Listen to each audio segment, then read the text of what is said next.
everyone, this is Jennifer Stay from Coloring Pages Bliss, and this is part 1 in my new Sharpie Coloring Secrets series. In this part, we are going to be talking about the properties of these fun markers.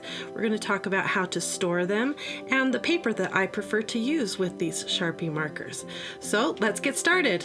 Okay, the first thing you need to know about Sharpie markers is that they are alcohol-based. In general, there are two kinds of markers in the art world, water-based and alcohol-based. Of course, there are more kinds of markers, but in general, when you hit your art store, that's what you're going to find. Sharpie markers are not the only kinds of alcohol-based markers out there. You'll also be able to find different brands like Bic markers, Copic markers, Spectrum Noir markers. There's all kinds of alcohol-based markers. But in order to make things more simple, we're just going to focus our efforts on the Sharpie line.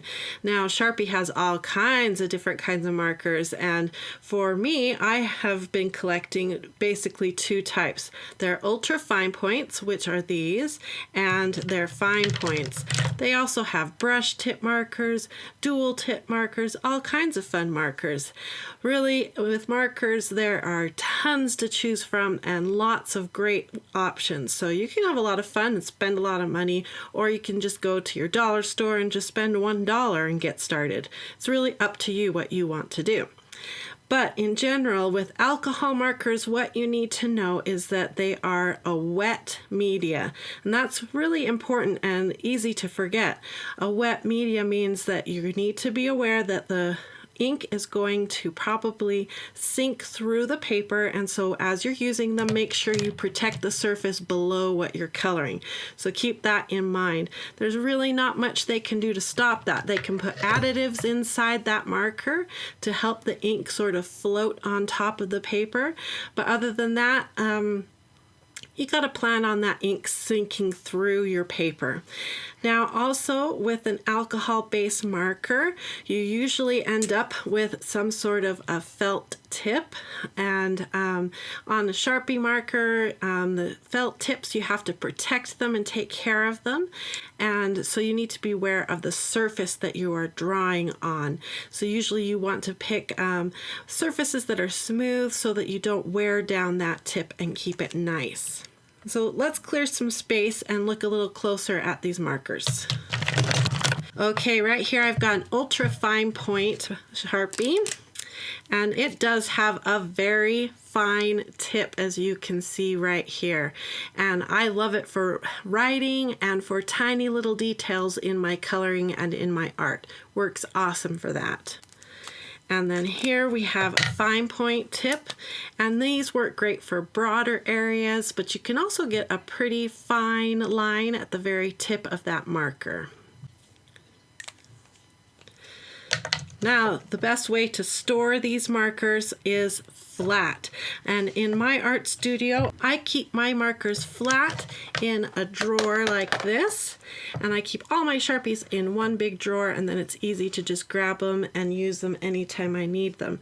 And this keeps the ink evenly distributed inside this marker. Another great way to store these markers is to put them in some sort of a vessel like a can, or in this case I have a nice glass dish, and to keep them tipped down so that the ink is always down towards the end where the tip is, so it's ready to go.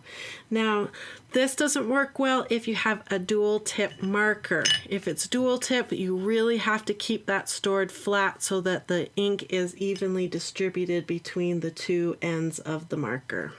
Another great way to store these markers is to put them into sets that you like to color with. For instance, here I have some greens that work good together, a light, medium, and a dark. I do this a lot with my coloring in all of my supplies, whether it's markers or gel pens or color pencils. I put them into sets. So I have lots of these little mini rubber bands that are for hair, and I can use them to just put together lights and mediums and darks, and then they're ready for me to grab anytime when I'm ready to color. Now, because an alcohol marker is a wet media, we need to plan on that ink coming out wet. Now that's kind of an obvious statement to make, but let me demonstrate that on a napkin here, and maybe it will make more sense what I'm trying to say. Now, when you write with your marker, what's going to happen is it's going to touch down onto that paper, and that ink is going to spread, as you can see here. Now, you can use that to your advantage.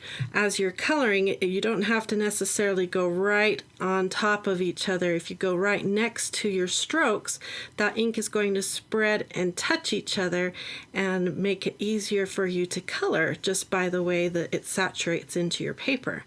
And so you can plan on things like that as you're doing your coloring, and it works really well. But it can also go against you if you're not careful.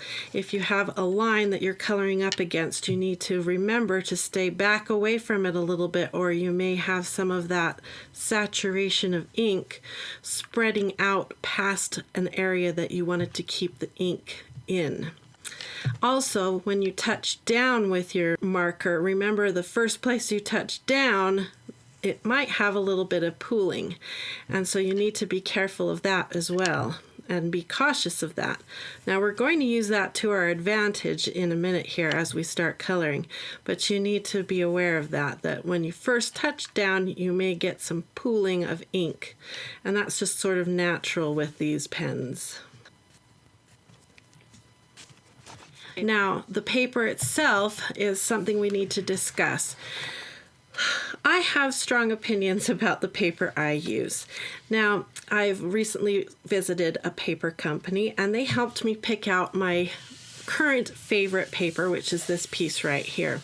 Because I use a printer to print out coloring pages and then I color those coloring pages, I needed a paper that would go through my printer, and I needed it to work well with both a laser and an inkjet printer.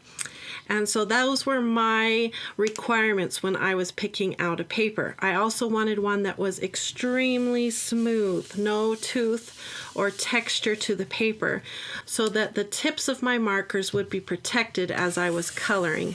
I didn't want any kind of texture to be grabbing onto those tips and causing damage, so that my markers will last as long as possible. So that's what I was looking for in a paper. And when you go to an art store and look at marker paper, you're going to find a huge variety of paper. And they will come in all different ways. This one is in a pad here. This is by Strathmore Bristol, and there's only 20 sheets in here, and it's 9 by 12, so this would be too large for my printer. And it's very thick, heavyweight paper, but it's also very smooth and is really fun to use, but wouldn't be appropriate for printing. And so this is more for single art projects and not necessarily for coloring pages, which is my main purpose for art. I also came across this kind of paper here, which is another marker paper, and it's very different, extremely different kind of paper. It's very thin, but has been treated so that the marker doesn't soak through it. And I didn't enjoy it as much. It just acts different, and the ink doesn't saturate into the paper the same way as it does with these other kinds of paper. So you can experiment and try different papers. It's really fun, and it's a neat way to learn art, is try different kinds of paper. But like I said, this is the kind of paper that I'm currently enjoying, and let me show that to you. And I'm going to put a link to this paper in this video if you'd like to try it out as well. It's by Hammermill, and it's an 80-pound cover, 100 brightness, 250 sheet, 8.5 by 11, and it is a really nice paper. Let me scoot it down so you can see.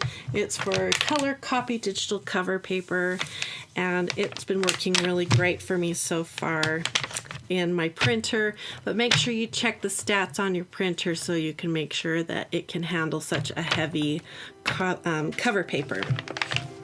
Okay, I think that's it for part 1. So join me in part 2 of my Sharpie Coloring Secrets. If you enjoyed this video, give it a thumbs up.